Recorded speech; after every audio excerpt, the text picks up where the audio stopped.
Imagine this. It is 3 a.m. on a Tuesday. The world outside is silent, the city asleep, but you are wide awake, staring at the ceiling. In this silence, a feeling creeps over you, a cold, hollow sensation that you have felt 1,000 times before but have never dared to name. It is the feeling of being an impostor in your own life. You look around your room. Maybe there are bills on the desk you haven't paid. Not because you can't, but because the act of paying them feels mundane. Beneath you, a trap of the system. Maybe there are half-finished projects scattered about, a novel with 3 chapters written, a guitar with dusty strings, a business plan sketched on a napkin and then abandoned. You look in the mirror. The face staring back at you is aging. There are lines forming around the eyes. Perhaps the hair is thinning or graying. But behind those eyes, you do not feel like a man. You do not feel like an adult with weight, gravity, and purpose. You feel exactly as you did when you were 17 years old.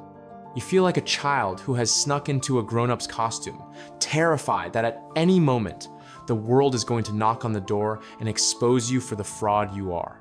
This is the phantom that haunts the modern soul. The refusal to cross the threshold.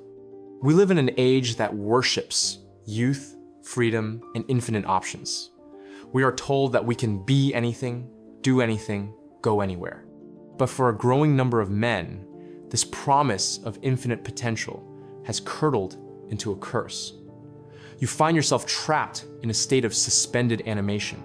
You look at your peers, people you went to school with, and you see them settling down, taking on mortgages, raising children, climbing corporate ladders. And while part of you envies their stability, a louder, more arrogant part of you pities them. You tell yourself they have sold out. You tell yourself they have accepted a boring, gray existence. You, on the other hand, are keeping your options open. You are waiting for something better, something magical, something worthy of your unique genius. But here is the brutal paradox that keeps you awake at 3 a.m. By refusing to choose a path, you have not kept your freedom. You have built a prison. By refusing to be tied down to a career, a partner, or a responsibility, you have not secured infinite potential. You have secured nothingness. You are floating in a void of your own making, waiting for your real life to begin. But it never does. Days turn into months, months into years, and you remain in the waiting room of existence, rehearsing for a play that never opens. This is the tragedy of the Puer Aeternus, the eternal boy. It is not simply a matter of liking video games or dressing casually. It is a profound existential sickness. It is the deep-seated belief that you are an exception to the laws of reality. You believe that time does not apply to you. You believe that you can squander year after year in a state of passivity, and that somehow, purely by virtue of your potential, a great destiny will sweep you up and place you on the throne you deserve.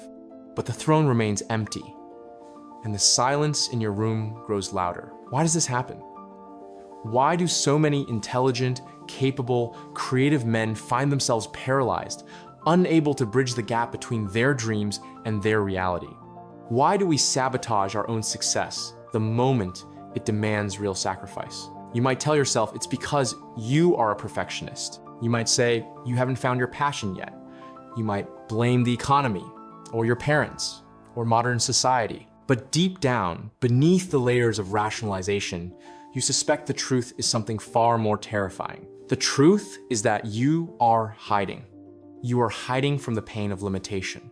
To choose one path is to kill all the others. To become an architect is to admit you will never be a doctor. To marry one woman is to mourn the loss of all other women. To commit to a life is to accept that you are mortal, that your time is finite, and that you cannot be everything. And so, to avoid the grief of limitation, you choose the suicide of the infinite. You remain a seed that refuses to crack its shell because it is terrified of becoming a tree, because a tree is fixed. A tree is vulnerable to the axe. A tree can rot. As long as you remain a seed, You can dream of being the greatest tree in the forest. But as long as you remain a seed, you will never bear fruit, you will never cast shade, and you will eventually wither and die, having never truly lived. This is not just a psychological quirk. It is a spiritual crisis. It is the defining struggle of the modern era. Look at the world around you. We see a generation of men who are technically adults. Biological maturity has occurred, but psychological maturity has been arrested. We see a retreat into virtual worlds, where we can be heroes without risk, conquerors without effort, and lovers without rejection. We see a culture of non-commitment, of situationships, of gig economies, of transient identities. We are terrified of the heavy, concrete reality of the earth. We want to fly. We want to be Peter Pan, but we forget how the story of Peter Pan actually ends for those who cannot leave Neverland. It does not end in glory. It ends in a ghost story. The boy who refuses to grow up eventually becomes the old man who has nothing to show for his time but a head full of fantasies and a heart full of regret. So, the question that confronts us today is not just, how do I get my act together? That is too small. The question is, why are we so terrified of reality? What is the specific nature of the trap we have walked into? And, most importantly, is it possible to kill the boy so that the man can be born? The answer requires us to descend into the basement of the human psyche, to confront the dark mothers and devouring fathers, and to understand the ancient forces that keep us small. It is a journey from which you cannot return the same. Are you ready to leave the nursery? To understand why you are stuck, we must stop looking at the symptoms, the procrastination, the lack of motivation, the brain fog, and look at the disease itself. We must look at the provisional life. This is a term coined by Jungian analysts like Marie-Louise von Franz to describe the peculiar state of existence where a person refuses to enter reality. In the provisional life, everything that happens to you is treated as not quite real yet. Your current job is just a placeholder until your true calling arrives. Your current relationship is just a way to pass the time until your soulmate appears. Your current location is just a temporary stop. You live with a constant subconscious assurance that this doesn't count. But why do we do this? Why do we retreat into this ghostly existence? The answer lies in a terrifying psychological concept: the fear of the mother. In the language of depth psychology and mythology, the mother is not just the woman who gave birth to you. She is the archetype of the unconscious, of comfort, of safety, and of the womb. She represents the state of effortless existence. In the womb, you were warm, you were fed, and you were held. You did not have to strive, you only had to be. Growing up is essentially the violent act of being expelled from that paradise. It is the transition from a world where you are the center of the universe to a world where you are just one cold, vulnerable organism among billions. For the Puer Aeternus, this expulsion is too traumatic to accept. And so, psychologically, he tries to crawl back in. He doesn't do this literally, of course. He does it by recreating the conditions of the womb in his adult life. He seeks a life of easy flow. He avoids conflict. He avoids hard labor. He avoids anything that offers resistance. He surrounds himself with screens, with comfort food, with substances, with fantasies, anything that swaddles him in a warm, protective layer against the harsh, biting wind of reality. Carl Jung saw this clearly. He argued that neurosis is always a substitute for legitimate suffering. Let that sink in. Neurosis is a substitute for legitimate suffering. The legitimate suffering is the pain of growing up. It is the pain of paying bills, of having difficult conversations, of failing at a project, of being rejected by a woman, of realizing you are not as talented as you thought you were. This suffering is hot, sharp, and real, but it is also the fire that forges the man. The poor refuses this fire. He runs from the legitimate suffering of life. But because suffering is an inescapable law of existence, he does not escape it. He simply trades it for neurotic suffering. Neurotic suffering is the dull, aching void you feel at 3 a.m. It is the anxiety that hums in the background of your mind.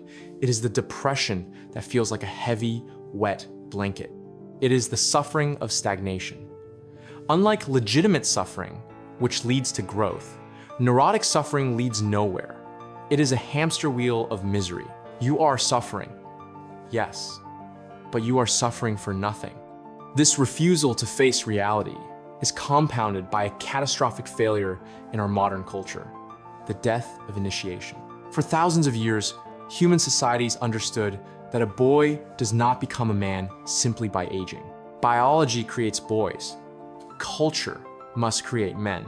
In almost every traditional culture, there was a specific moment, a rite of passage, where the boy was forcibly separated from the mother and the world of women. He was taken by the initiated men into the wild. He was subjected to fear, to pain, to trials. He was forced to die to his childhood self. Only after facing the terror of the unknown and surviving it was he welcomed back into the tribe, not as a child, but as a man with a new name and a new responsibility. We have destroyed these rituals. Today, there is no moment where you are told the childhood is over. There is no circle of elders waiting to initiate you. There is no trial by fire. Instead, we have a slow, confusing drift. You graduate high school, maybe you go to college, maybe you get a job, but the psychological switch never flips. You are left to figure out how to be a man in a world that tells you masculinity is either toxic or unnecessary. Without the father force to cut the psychic umbilical cord, you remain tethered to the maternal unconscious. You wait for permission to live. You wait for someone to tell you what to do. You look for daddies in your bosses, in your politicians, or in the gurus you follow online. You want to be saved. But the harsh philosophical truth, the one articulated by existentialists like Jean-Paul Sartre and Søren Kierkegaard, is that no one is coming to save you. Sartre called this the nausea. It is the dizzying realization of your own absolute freedom. You are condemned to be free. You are the sole author of your life. If you waste your life, it is your fault. If you fail to launch, it is your doing. The universe is indifferent to your potential. It only rewards your kinetic energy. This realization is terrifying. It is the dizziness of freedom that Kierkegaard spoke of. Standing on the edge of a cliff, you fear falling, but you fear even more the realization that you could throw yourself off. You fear your own power. So, you hand that power back. You retreat into the provisional life because it feels safer to be a prisoner of potential than a master of reality. If you never try, you can never fail. If you never write the book, it remains a masterpiece in your head. If you never ask her out, she never rejects you. You become a ghost in your own machine, haunting a life you are too afraid to inhabit. But here is the catch, and this is where the darkness truly deepens. While you are waiting, while you are hiding, while you are preserving your precious potential, something is happening to you, something biological, something neurological. You think you are pressing pause on your life, but life has no pause button. By not acting, you are acting. By not choosing, you are choosing. And the choice you are making is slowly, methodically destroying your capacity to ever choose again. You are not just wasting time. You are rotting the very mechanism that would allow you to escape. The walls of the nursery are turning into the walls of a padded cell, and you are holding the key, refusing to turn it. Why? Because outside, there are monsters. But what you haven't realized yet is that the monster you are most afraid of is looking at you from the mirror. We must now confront the butcher's bill. We must look at the price you are actually paying for this illusion of safety.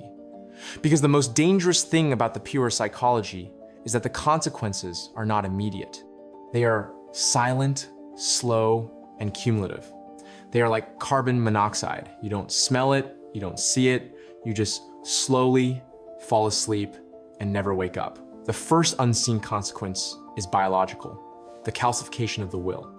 Modern neuroscience tells us something that the ancients intuited but couldn't prove. You become what you do. This is the law of neuroplasticity. Neurons that fire together, wire together.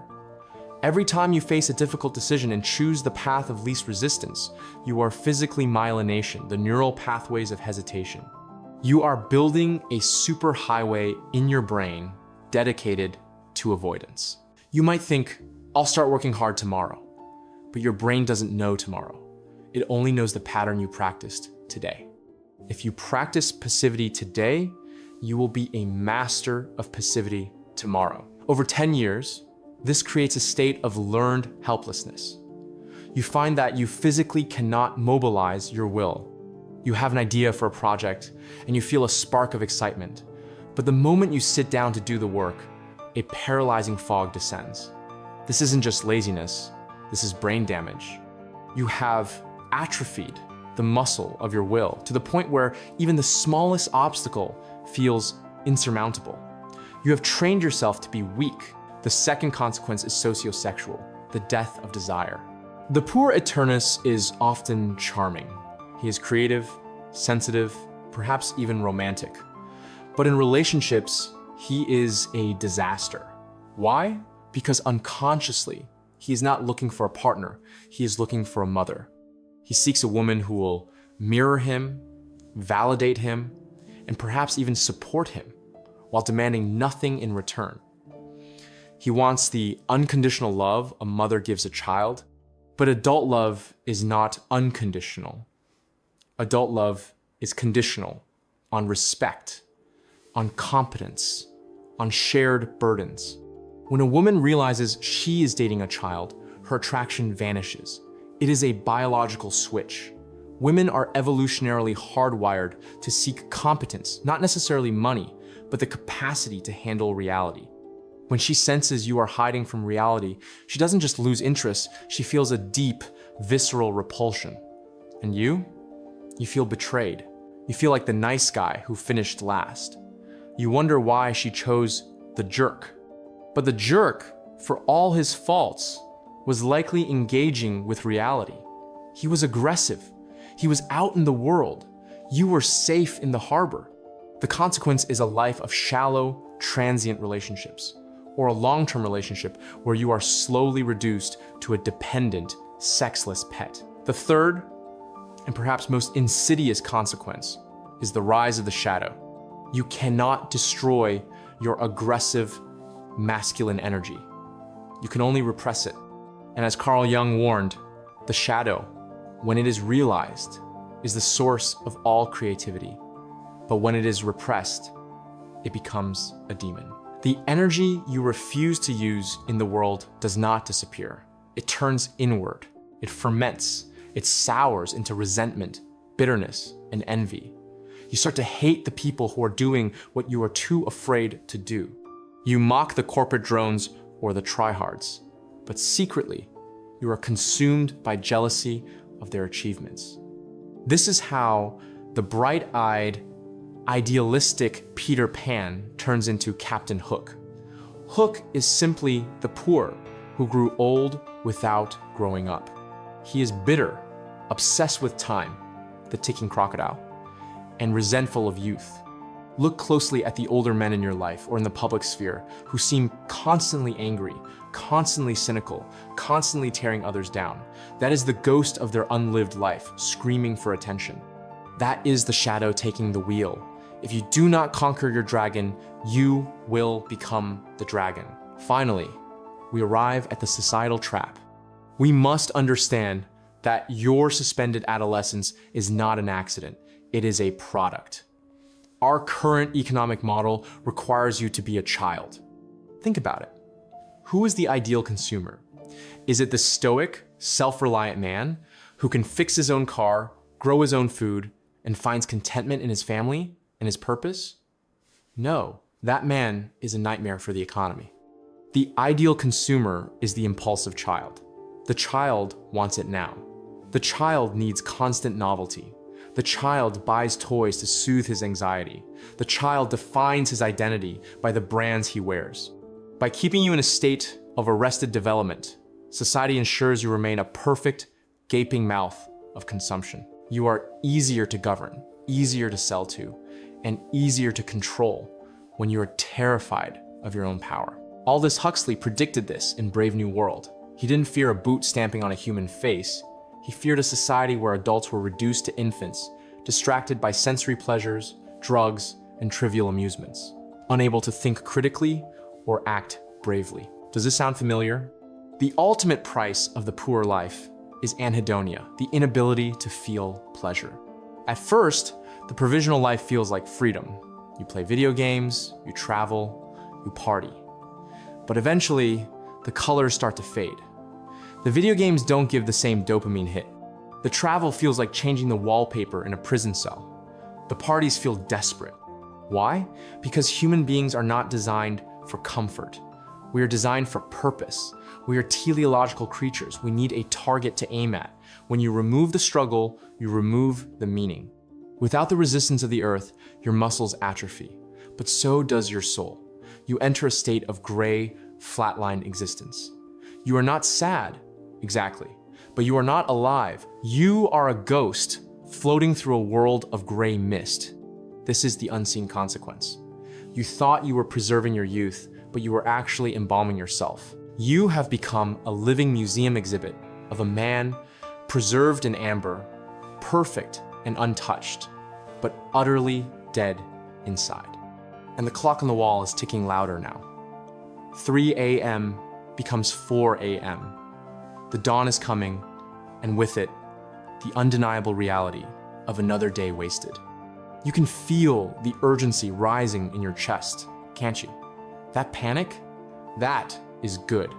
That is your soul banging on the inside of the coffin, screaming to be let out. The trap is visible now. The consequences are laid bare. You see the padded cell. You see the monsters. You see the rot setting in. The question is no longer, why is this happening? The question is, how in God's name do I get out? The answer is not what you think. It is not about productivity hacks or waking up at 5 a.m. It requires a rebellion. It requires a complete shattering of the worldview you have clung to since childhood. It requires you to do the one thing the Puer fears most. It requires you to die. When I say die, I do not mean physically. I mean something far more difficult. I mean the death of the fantasy self. To break free from the prison of the eternal child, you must commit an act of psychological suicide. You must drag that perfect, infinite, potential version of yourself, the one who's gonna write the great novel someday, the one who's gonna be rich someday, out into the backyard and put a bullet in his head. You have to mourn him. You have to accept that you will never be that perfect being. You are a flawed, limited, mortal man. You might fail. You might produce average work. You might make the wrong choice. And this is the counterintuitive secret that will set you free. Embracing limitation is the only path to liberation. The Puer thinks freedom is having all doors open.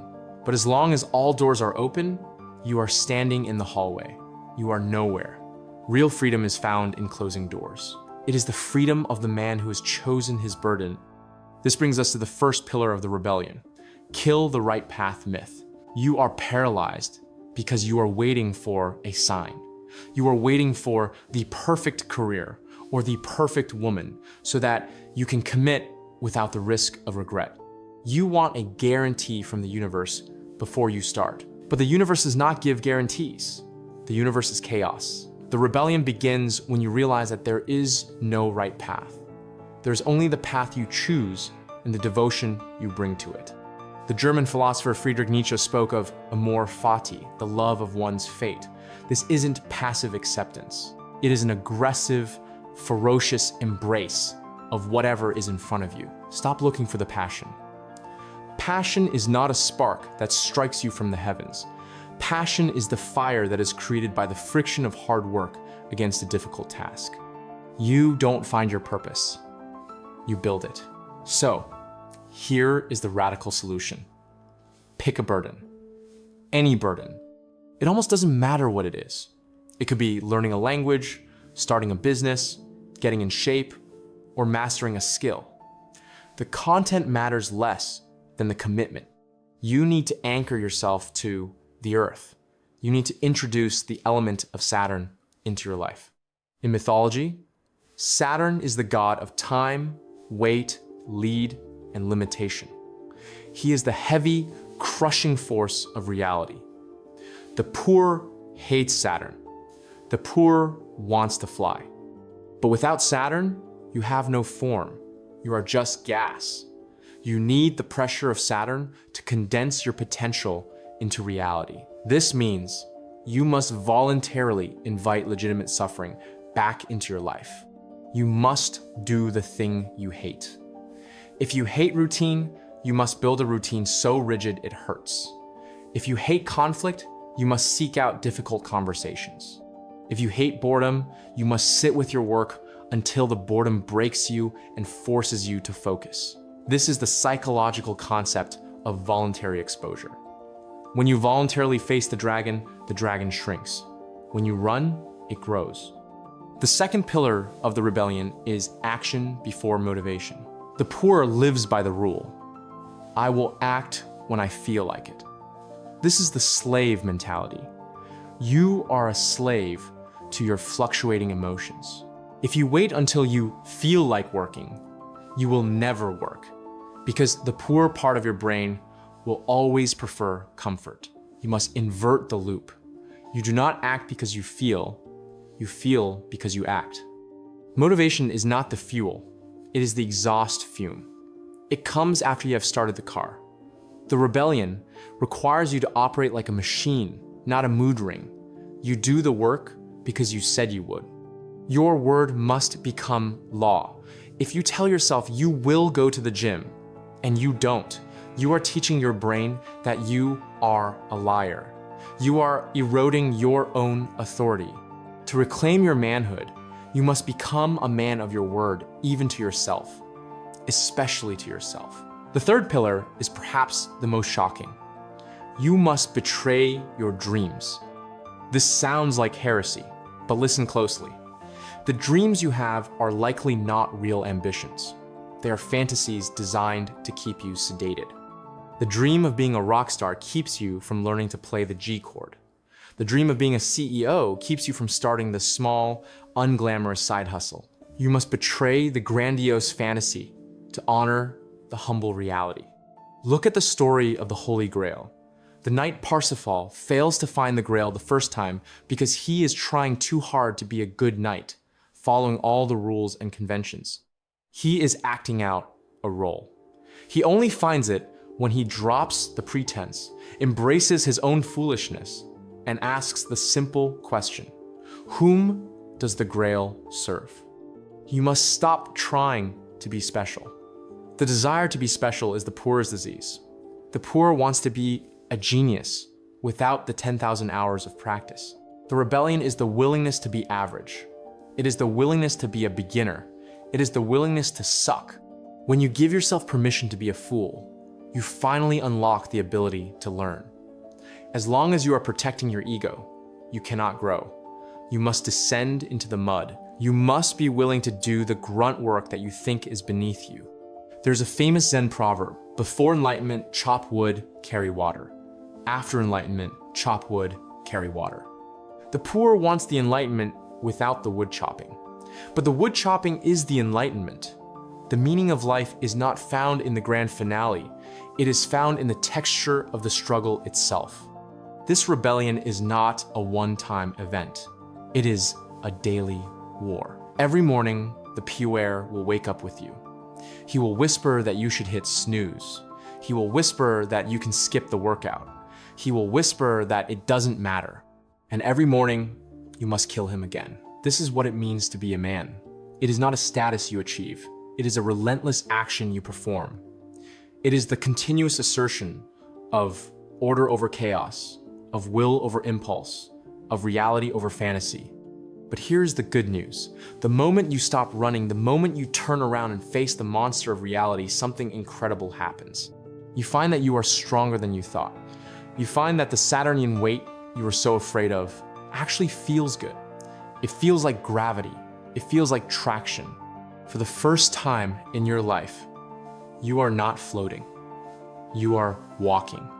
You are making footprints in the earth. You are real. And once you feel the power of being real, you will never want to go back to the nursery again. You will look at your old fantasies and see them for what they were. Candy wrappers. Colorful, but empty. You are now ready for the final truth. The one that lies beyond success, beyond failure, and beyond the self. You have broken out of the prison, but you have not yet seen the sky. There is one last realization that changes everything, a realization that turns the struggle into a dance. Are you ready to see what lies on the other side of the mountain? We have talked about killing the boy. We have talked about embracing the burden. But if you stop there, you risk becoming something hard, cold, and joyless. You risk becoming a martyr to duty, a man who carries the world but has lost his soul. This is not the goal. The goal is not just to survive reality, it is to transfigure it. So, here is the final secret. It is the paradox that lies at the very center of human existence. You do not kill the child to destroy him. You kill the tyrant child to liberate the divine child. When you finally accept the limitations of Saturn, when you accept that you are mortal, that you must work, that you must suffer, a strange alchemy takes place. The energy that you used to spend fighting reality is suddenly released. And what returns to you is not the fantasy potential of the Puer, but the true creative power of the master. The Puer Aeternus has a gift. He has imagination. He has the spark of the divine. He has the capacity for renewal. But as long as he refuses to grow up, that gift is poison. It keeps him trapped in the clouds. But when that same spirit descends into the body of a disciplined man, that is where geniuses are made. That is where great art, great businesses, and great families come from. It is the union of the sky and the earth. It is the playful spirit of the child guided by the strong hand of the father. You become a man who can chop wood and carry water, but you do it with a song in your heart. You find the magic not in escaping the mundane, but in the mundane itself. This leads to the ultimate shift in perspective, the shift from narcissism to service. The Puer is obsessed with himself. What is my passion? What is my destiny? Why am I not happy? It is a closed loop of I. The man asks a different question. He looks at the world, at his community, his family, his society, and he asks, what is needed? He realizes that his life is not about him. It never was. Viktor Frankl, the psychiatrist who survived the Nazi concentration camps, discovered a truth that saved his life when everything else was stripped away. He realized that meaning is not something you find, it is something you give. It did not really matter what we expected from life, but rather what life expected from us. This is the liberation. As long as you are obsessed with finding yourself, you will be lost. But the moment you lose yourself in service to something larger than you, a craft, a family, a cause, you suddenly find yourself. You are no longer the protagonist of a tragedy. You are a soldier in a great campaign. And the anxiety fades, because it's not about you anymore. If you fail while daring greatly. If you suffer for a purpose. The weight on your shoulders stops feeling like a punishment and starts feeling like a privilege. You realize that the struggle you were so afraid of is not an obstacle to life.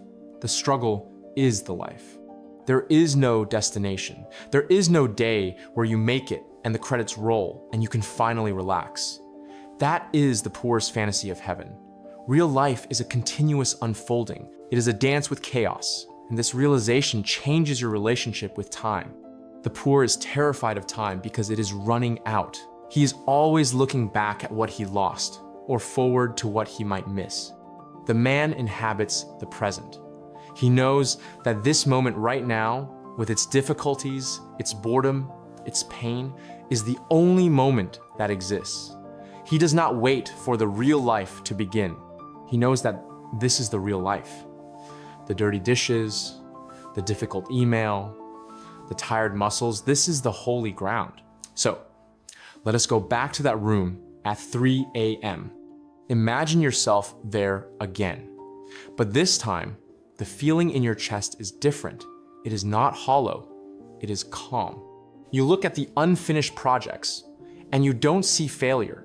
You see work to be done. You look in the mirror, and you don't see an impostor. You see a man who is ready to begin. You realize that you haven't missed the boat. You realize that as long as there is breath in your lungs, the game is still on. You are no longer a boy waiting for permission. You are a man who has given himself permission. You walk to the window and look out at the sleeping city. You see the lights, the streets, the vast machinery of the world. And you realize that the world is not a trap. It is a canvas. It is raw material waiting for your hands. The door to the nursery is open. The hallway is dark, and the wind is cold. But for the first time in your life, you are not afraid of the dark. You are curious about what is in it. You take a breath, you step through the door, and you close it behind you. The boy is dead. Long live the man.